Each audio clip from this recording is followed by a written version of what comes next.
அண்மை செய்தி. ஆம்ஸ்ட்ராங் கொலைக்கு பயன்படுத்தப்பட்ட வெடிகுண்டு சென்னை உயர்நீதிமன்ற வளாகத்திற்குள் கொண்டுவரப்பட்டது எப்படி? தனியாக விசாரணை நடத்த காவல்துறைக்கு நீதிமன்றம் அறிவுறுத்தியிருக்கிறது. இதுகுறித்த கூடுதல் விவரங்களை வழங்குவதற்காக செய்தியாளர் கிருஷ்ணமூர்த்தி இணைப்பில் இருக்கிறார். வணக்கம் கிருஷ்ணமூர்த்தி, விவரங்களை பதிவு பண்ணலாம். வணக்கம். ஆம்ஸ்ட்ராங் கொலை வழக்கில் கைது செய்யப்பட்டவர்களை குண்டர் சட்டத்தில் சிறையில் அழைத்ததை எதிர்த்து புதிதாக தாக்கல் செய்யப்பட்ட வழக்குகள் நீதிபதிகள் எஸ்.எம். சுப்பிரமணியம் மற்றும் நீதிபதி ஜோதிராமன் அடங்கிய அமர்வு முன்பு இன்று விசாரணைக்காக எடுத்துக் கொள்ளப்பட்டது.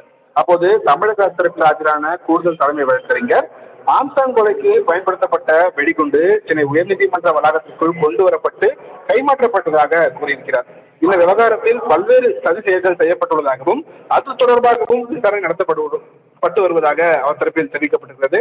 மேலும் ஆம்ஸ்ட்ராங் கொலை வழக்கில் குண்டு சட்டத்தில் அடைக்கப்பட்டவர்கள் ஏற்கனவே தாக்கல் செய்த மனுக்களின் விசாரணை ஜனவரி மாதத்திற்கு தள்ளி வைக்கப்பட்டதனால் இந்த வழக்குகளையும் அந்த வழக்குகளுடன் சேர்த்து தள்ளி வைக்க வேண்டும் என்று கூடுதல் தலைமை வழக்கறிஞர் தரப்பில் கோரிக்கையானது வைக்கப்பட்டது. மனுதாரர் சார்பில் ஆஜரான வழக்கறிஞர்கள் இந்த மனு ஒவ்வொரு முறை விசாரணைக்கு வரும்போதும் இதே காரணத்தை கூறி விசாரணையை தாமதப்படுத்துவதாக குற்றம் சாட்டப்பட்டது.